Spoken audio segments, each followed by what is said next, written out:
Hi, this is Roger, thanks for dropping by. Welcome to another one of my bonsai videos.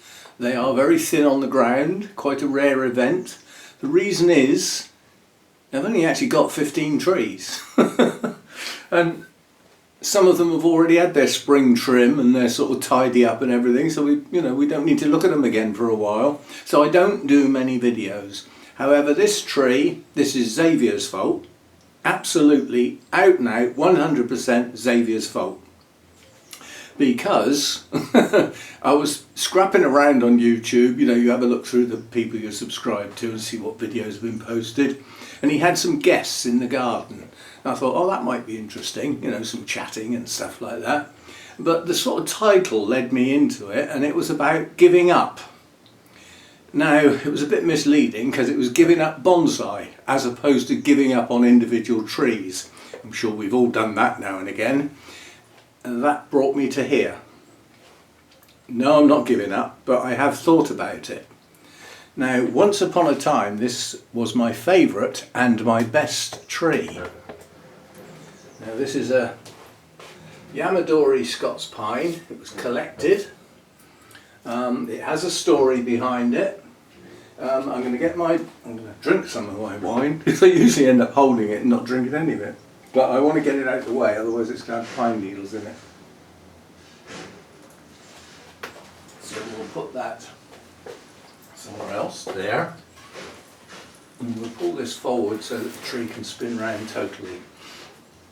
Right, so a collected tree. It has a little story because it was in an area where I used to go for several reasons. It's a rare piece of environment, which is a very wet heathland, soggy heathland, boggy in quite a few places, but nonetheless still with heather growing.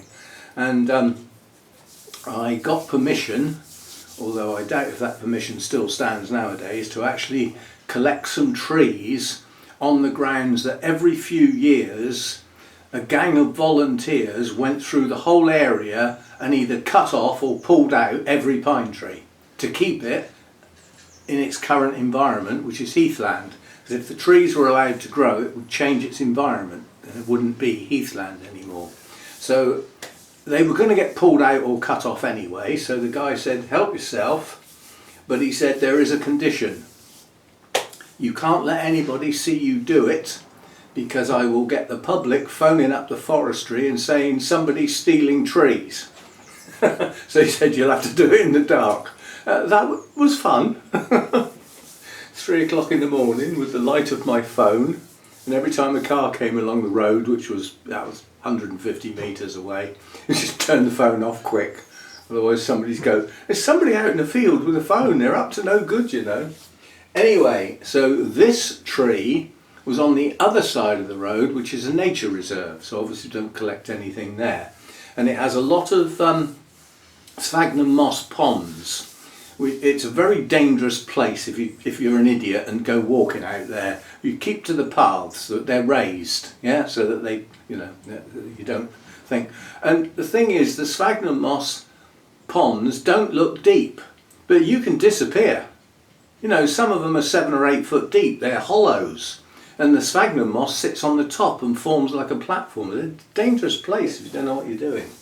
Anyway, they were clearing some large trees, and this little tree was hanging out the side of the track. And every time the tractor went past with its trailer, it hit this tree and was damaging it. And I said to the guy, do you want that tree that you're destroying there? And he said, no, it's getting on my nerves, it keeps hitting my trailer. I said, I'll remove it for you. So I took it out. It wasn't very careful because I didn't have long. It was, they were busy clearing trees sort of thing. Brought it home, I got it to root, and the shari that the bashing with the trailer created is a sort of feature of the tree, but nonetheless, irrespective of the shari with the gin forming a shape, the trunk had movement in it.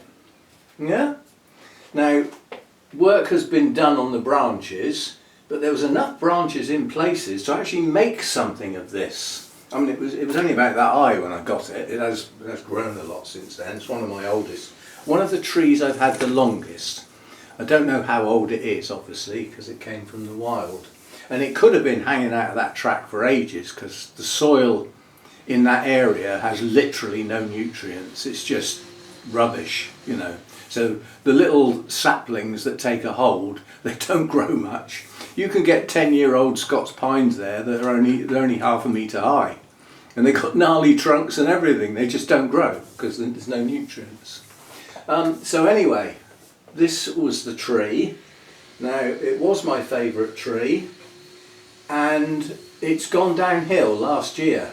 And it went downhill because it's got virtually a solid mass in the pot and the water runs off. So it didn't get enough hydration. We had 2 serious heat waves last year, and this was in full sun for at least 3/4 of the day until the sun went behind the house. So it effectively kept getting baked. Now in the main, Scots Pines will take that, but there's a limit, and it's gone downhill. It's lost its vigour. Now that's what I've bought it in for, not necessarily to do any work on it, but I would like to get the dead leaves out and just sort of tidy it up a bit, get the dead, you know, the old needles off, so that all that's left are the green ones. That might improve the look of it a bit. Trouble is, it might not leave a lot. Let me just swing that round so that as I get these needles off, they fall in the tray and not all over the floor.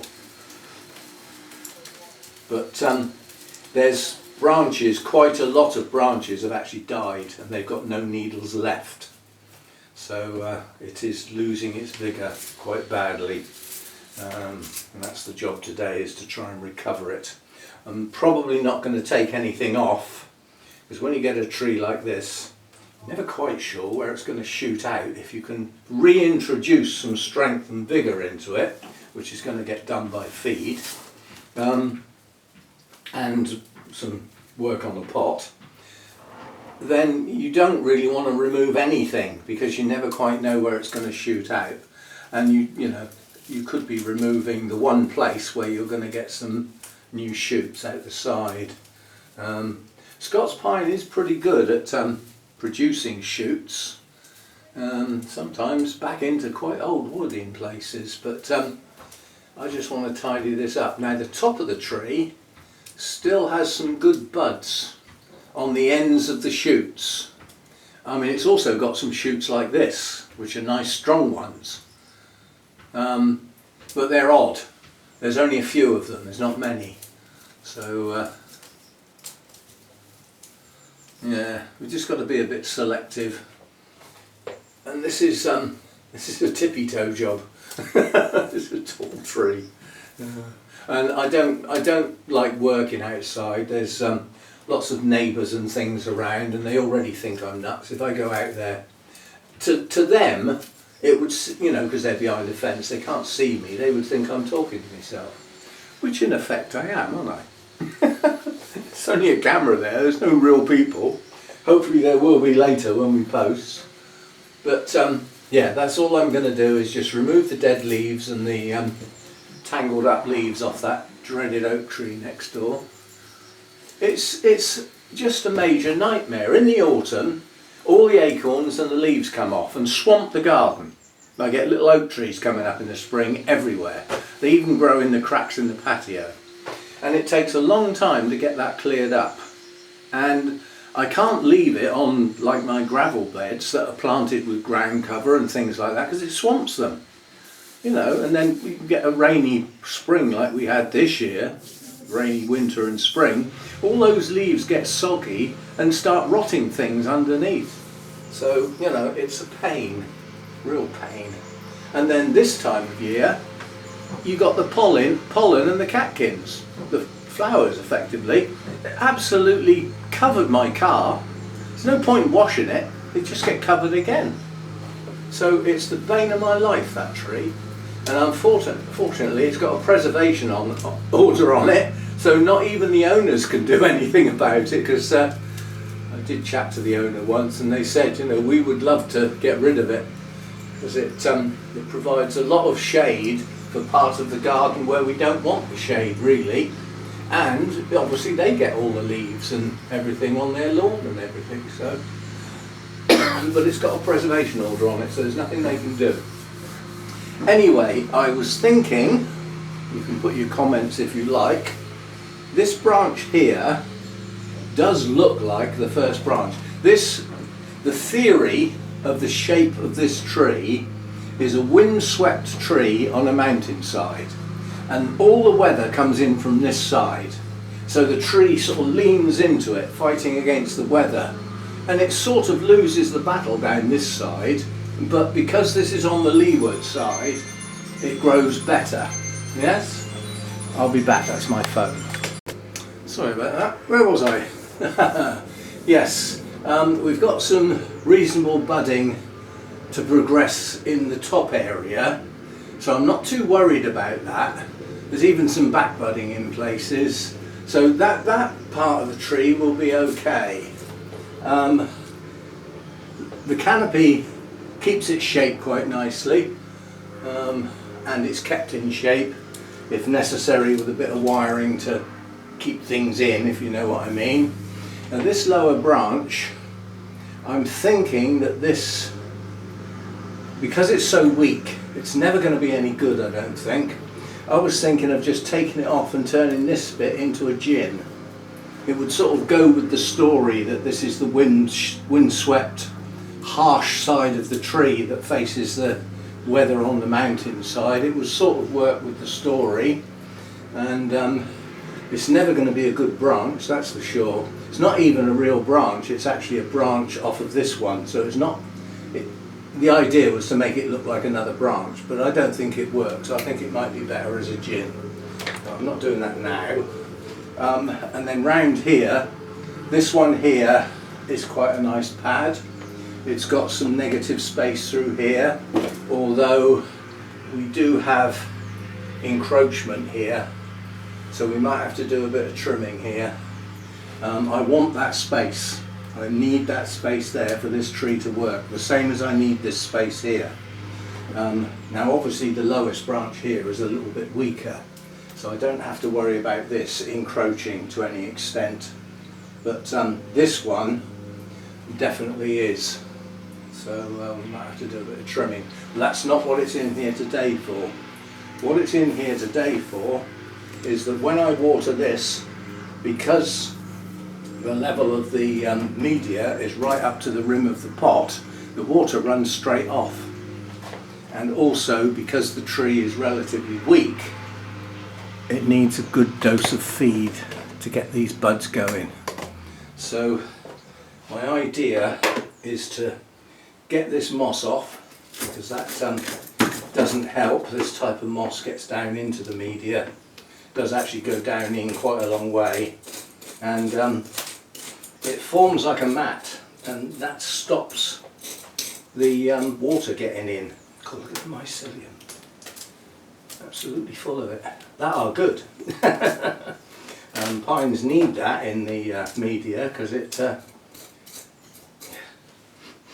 smells of mushrooms. And it's meant to be there. Basically, when I repot this, I always manage to save some in the old media and make sure it gets mixed in with the new media, and it soon repopulates the pot, and it enables the tree to feed better. I think the tree would be able to feed to a degree without it, but it feeds a lot better with it. It's a sort of, what's the expression, symbiotic relationship. And the pines actually work much better if it's there. You can actually buy it in if it's not there naturally. I mean, I know places where, I know pine forests very close by, where I could go and just scratch away at the pine needles and find loads of it. You know, nature's way. But yeah, there's loads of it around here if I ever needed any more. But at the moment I don't. This one's got plenty in the pot. And the idea of getting rid of this moss is twofold. it's going to lower the top of the media and break the surface up, so that when I water it, most of the water will soak in rather than running straight off the edge, which is what's happening now. So I'm not hydrating this good enough. And we are actually in a long dry spell at the moment. We haven't had any rain here for some time, and there's none in the forecast. You know, the long-term forecast into next week, there's no rain, not down here in the south, nothing. And it's nice sunny weather, which is great. You know, I've got no problem with sunny weather. Everybody feels better in the sunshine. But, you know, I mean, I've got a garden that's, you know, a lot of it's coming into growth, and it's stalling because it's not getting any rain on it. And this time of year, you know, it's traditional. It's even got a special name. It's called April showers. Well, there aren't any. So it's going to have a new name. April drought. And considering how much rain we had, you know, after Christmas into the new year, and then on into sort of February, we had so much rain. It was almost daily, persistent, and everything got soggy. I mean, I was very lucky because I do have a white pine out there, and they do not like getting wet. But luckily that was before I brought it in and worked on it, so the media was up near the top of the pot, and I think a lot of the rain was just running off, so it didn't actually get soggy, because they don't like soggy and cold. Obviously in the growing season they don't mind a bit of soggy because it hydrates the tree, but yeah, I mean, they're mountain pines, you know, they're used to cold and relatively dry. You know, they're more inclined to get snow where they come from rather than rain. In the winter time, I mean. Right, so that's the idea. Get the moss off and dig into this media. Get right into it and break the surface. And that should allow the water to get down in there next time I water this, which will be as soon as I finish this. See, I watered this morning. It's bone dry.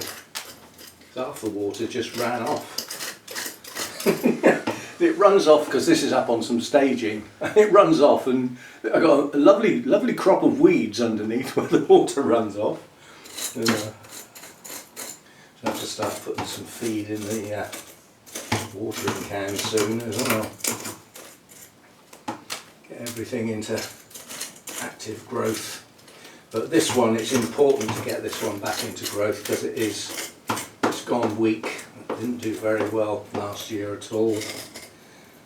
Now, if it had had this done at the beginning of last year, it might not have fared quite so badly. But it, you know, it wasn't getting hydrated properly. 2 heat waves, huge long periods of dryness. It's just, you know, I mean, pines will take a fair old bit of dryness, but not as much as, you know, I mean, in the wild they would have deep roots going down in, possibly down to the water table, but in a bonsai pot, no. You know, the bonsai pot can dry out in hours in a heat wave. I mean, there were quite a long period where I was watering twice a day, once in the morning and again in the evening.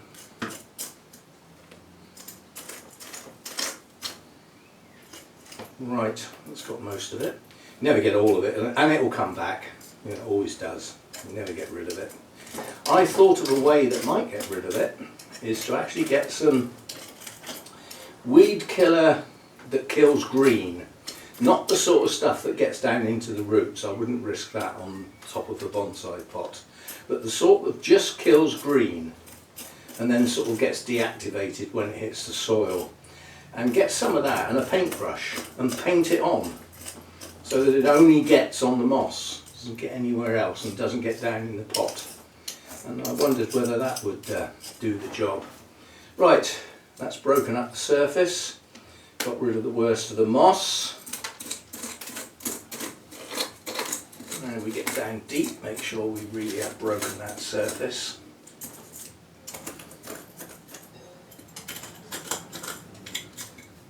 go. And then there's another job I'm going to do with this. Unfortunately, I can't really do it indoors. I'm going to get the lime sulphur on that shari and a couple of gins, and actually it works as a preservative. It also works as a bleach, so it does actually, you know, it goes bright yellow when you do it, but once the sun gets on it, it goes a nice white, and it does enhance it a lot. There was a time you had a job to get that. It seems to be available again now, but yeah, I shall have a go with that. So that was that bit, and then this bit is the feed.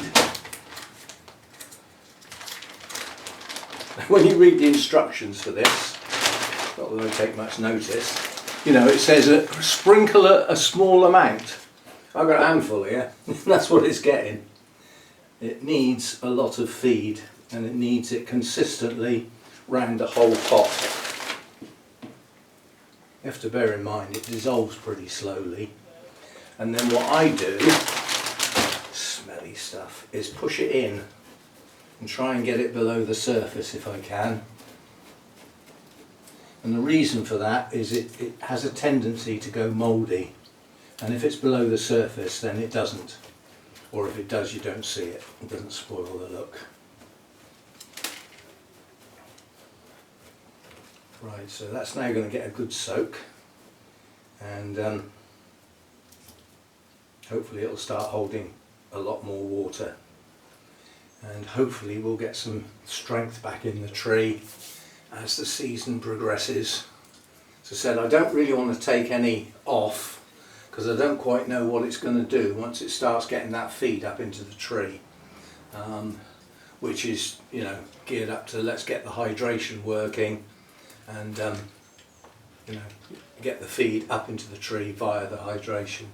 So we should see some improvement, I hope. I've got a feeling I might, no I won't, I was just going to say I might even put it in the shade for a few weeks and stop it, you know, because obviously the sun has a drying effect. It's all very well watering it and getting the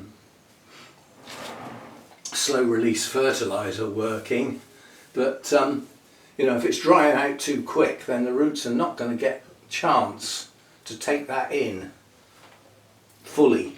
So I might actually put it in the shade for a bit. I mean, these need sun, they don't like the shade, but they'll put up with it for a while till it sort of gets going. Right, next, where's my skizzers gone? There they are.